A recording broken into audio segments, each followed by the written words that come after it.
All right, what's up, everybody? My name is Brent, your host of the LJS podcast, and today is episode 26, which you know what that means. That's our half-year birthday of the LJS podcast. So we're super excited that this podcast has made it this far, and we're super appreciative of everyone who has been listening to this podcast, following this podcast, interacting with this podcast, and we especially want to thank all of our supporters so far for helping us fund the production of this LJS podcast and keeping it going. And if you want to help continue supporting this show, if you're on the website, you can click the support button below and leave us a one-time monthly or annual donation, or you can go to learnjazzstandards.com/support. Your help, your support really helps keep this show going.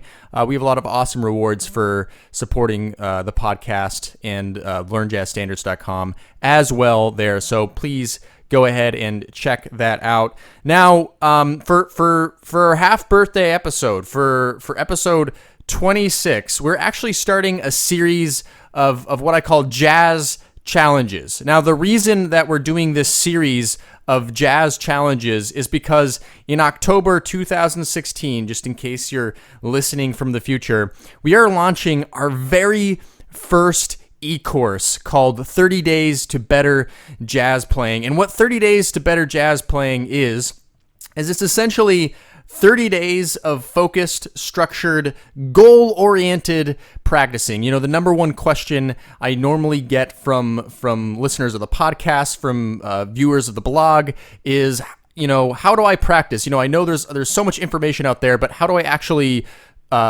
structure my practicing, and how do I know exactly what to practice? And basically, 30 Days to Better Jazz Playing answers all of those questions. It's led by me via audio, so it's an audio course with some handouts and with some text to help follow along. And I basically walk you through these 30 days and give you things to practice during these 30 days that build upon each other and help us get to an ultimate goal and practice things that really actually will help your jazz playing. And if you want to learn more about the 30 Days to Better Jazz Playing e-course, if you're on the website, you'll find a link in the show notes. It goes to a page that describes the course in fuller detail, and it also allows you to sign up to get notified when the course is out. We're only allowing the first 30 people who purchase the course when it gets released, and you can only get notified about the release of the course by signing up for the notification list there. So if you're not on the website, go to learnjazzstandards.com. In the top menu, click podcast, and then find today's episode 26, and you'll find that link in the show notes. So in honor of this course, of us launching this course in October 2016, I want to introduce some jazz challenges to you that will kind of help you actually take action to some things to actually build your jazz playing. You know, some things that you can actually accomplish today or this week that I guarantee you is going to help your jazz playing. And that's exactly what we're doing in this 30 Days to Better Jazz Playing course. So I want to start introducing some ideas or some things in order to help you understand what this is all about. So let's dive into our first jazz challenge of this series.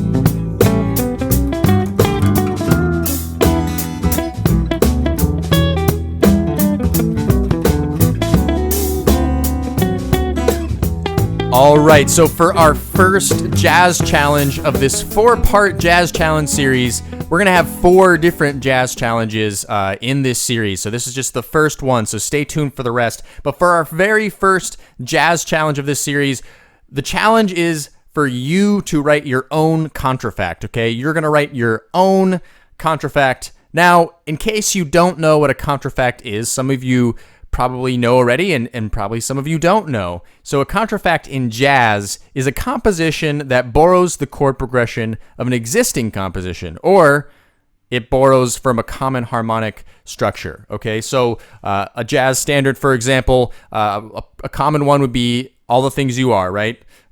So if you have the chord changes to All the Things You Are and you put your own melody over top of that. You get rid of the melody to all the things you are, and you put your own melody over top of that. That is a contrafact. So essentially, you are creating a brand new original piece, but you're borrowing the chord changes from all the things you are, and that is a contrafact.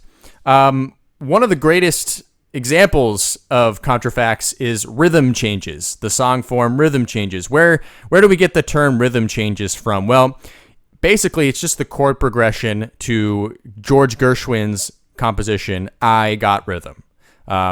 So maybe you knew that, maybe you didn't. That's where the term rhythm changes comes from. We have to talk about how rhythm changes in the blues are kind of the most common song forms in jazz. And so that's where rhythm changes comes from. And Charlie Parker, of course, the great bebopper we all know and love and who influenced much of what we have in jazz today, he wrote a lot of contrafacts. In fact, most of what he wrote was contrafacts, and he definitely used George Gershwin's I Got Rhythm a lot. Anthropology is one of his songs that one of his melodies over top of I Got Rhythm. He also wrote over different jazz standards too, like ornithology. Ornithology is essentially a contrafact to How High the Moon, okay? Another common rhythm changes is oleo. Oleo is a contrafact over I Got Rhythm. Impressions by John Coltrane. That is really just a contrafact over Miles Davis's So What, right? From Kind of Blue, just those two chord changes. Well, John Coltrane took those two chord changes, which is D minor 7 and E flat minor 7, and wrote his own melody over top of that. So Impressions is a contrafact to So What. Thelonious Monk's Evidence. You ever heard that song before? That's a contrafact to the popular tune, Broadway standard, Just You, Just Me. Okay? That's a contrafact. Now, a lot of people actually don't know that because Evidence is kind of a unique song, very rhythmic, very monkish, if you will. But yeah, he's really just taken the chord changes to Just You, Just Me, and he wrote his own melody and rhythmic structure over that tune. Let's see, On a Misty Night by Tad Dameron, that is a contrafact to September in the Rain, okay? Just took those chord changes to September in the Rain, wrote a melody over top of it. Hot House, that is a contrafact over what is this thing called Love, uses the exact same chord changes. Dexter Gordon, he wrote a song called Fried Bananas. Have you ever heard of that? If not, look that up. It's a contrafact over the very popular jazz standard, It Could Happen to You. Just wrote his own melody over top of those chord changes, and that's a great thing for jazz musicians to do. Let me go into maybe some reasons why writing a contrafact is good to do. I always really think it's important for me to explain why you should do things. For me personally, it bothers me when people tell me to do something, but I don't really know why I'm doing it. So I think it's really important that you understand how writing a contrafact this week can really help improve your jazz playing. So one of the first things has to do with composition. It helps your composition skills by restricting you to a given chord progression, right? When we're composing music, we have that freedom just to write whatever we would like. We can put whatever chord changes we'd like in there, and we can write a melody off of those things. Well, it can actually be quite a challenge, actually, to put some stipulations on yourself and say, well, I have to work in this given framework. And so in this case, picking a jazz standard and saying, okay, I got to stick with the chord progression, that actually helps exercise those skills. And to tag on to that, another reason this is helpful is it helps your creativity by forcing you to reimagine that song that you already know. I actually find it really difficult when you're writing a contrafact. You already have that song so ingrained in your head, if it's All the Things You Are, again, using that as an example, you really know that melody. It just kind of sticks out to you. So to try to reimagine the melody on that can be a little tricky. I mean, it can be a little hard to just separate that from being part of the song and being creative and putting your own musical touch to that chord progression.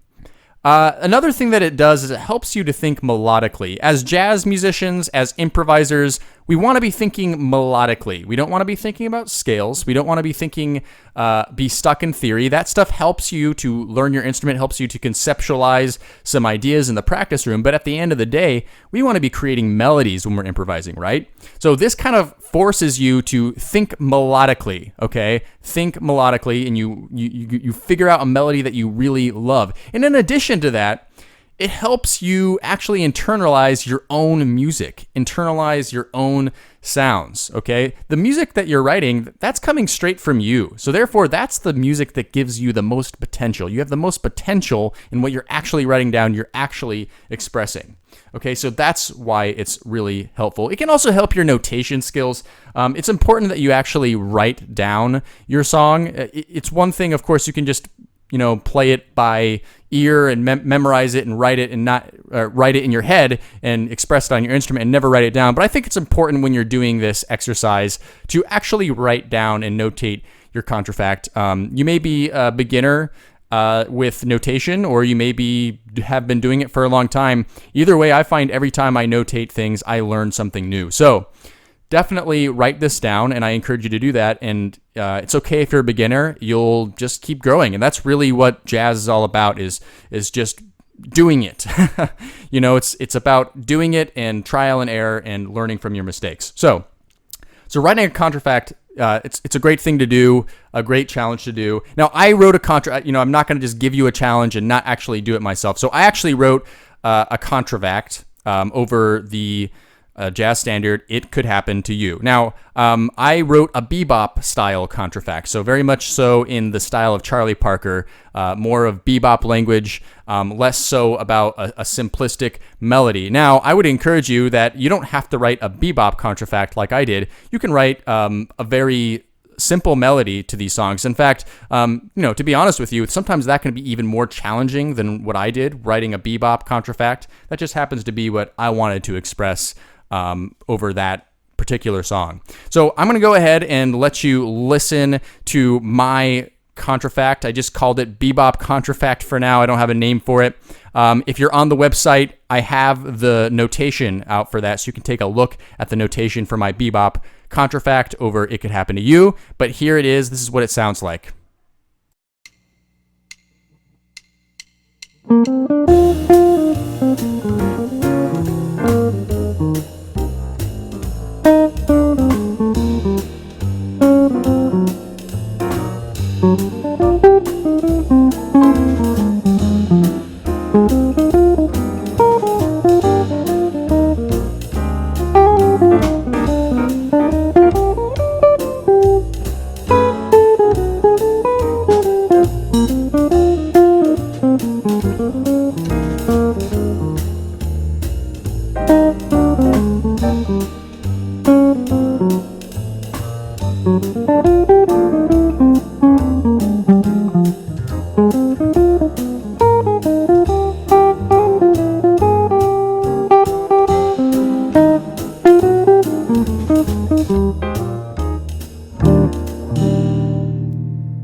Okay, so that's my Bebop Contrafact. If you take a look at the notation that I provided for you in the show notes, again, if you're not on the website, go to learnjazzstandards.com. You can go to podcast and go to episode 26 to see this notation. If you go ahead and look at the song, you'll see it is indeed the chord changes to It Could Happen to You. And notice that I have my main theme in the first 8 bars. That's kind of my main theme of the song. Now there's a first and second ending. Both of them have different chord changes, right? They both go to slightly different chord changes. So in the second ending, it's changed up from what it is in the first ending. And ultimately, I resolve it to the end of the song there. So you can go ahead and take a look at that if you want a little bit more of a analysis, I suppose. The only change I made in the chord changes to this song is at the end of the first ending rather, I have F sharp minor 7, B7, F minor 7, B flat 7. So I did basically a quick chromatic 2/5 into the F minor 7 to the B flat 7. Now that's actually a commonly done thing in this song, It Could Happen to You, but I went ahead and added that to my actual song, which is something that you can do, is you can add slight changes to the harmony in order to fit your melody at times, but you never want to stray too far away. Coltrane, he added his Coltrane Cycles 2 songs, and sometimes people call those contrafacts. We don't want to quite go that direction. We don't want to reharm songs too much. Right now, I kind of just want you to stick with the original chord progression as closely as possible. So again, you don't have to write yours in the bebop style, but it can be in a more melodic fashion with simpler melodies, and that can also be quite a challenge as well. They both have their own unique challenges. Okay, so here is the ultimate challenge I want you to do. I don't want you to just do this. What I want you to do is write your contrafact, and then in the comment section below on the post for this website on learnjazzstandards.com, leave a video of you playing your contrafact. If you need a play-along, Learn Jazz Standards has lots of play-alongs that you can use for this, but play it, or you can just go ahead and play it by yourself. And if you'd like, you can even leave the notation, attach an image of the notation in your comment. But would love to hear your contrafacts here. Love to see what you've done. This is a community. We're all about sharing with each other and helping each other grow as jazz musicians. So that is Jazz Challenge number 1. Write your own contrafact.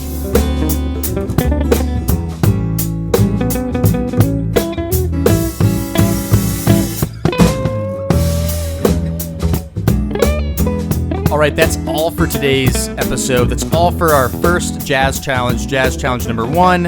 And love to see your contrafacts in the comments section. Very curious, very excited to see what you've done with some jazz standards and some different song forms. So be sure to participate and leave those below. And remember, if you're interested in the 30 Days to Better Jazz Playing course, we have a link to a page that talks more about this e-course in the show notes.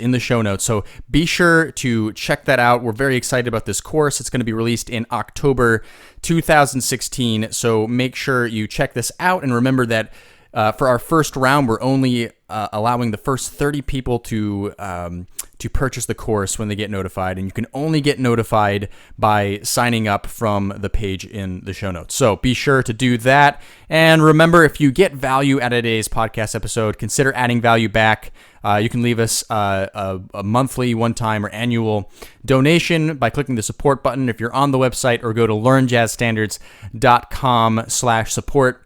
And next week, we're going to be coming out with episode number 27 of the LJS podcast, and we'll see you then.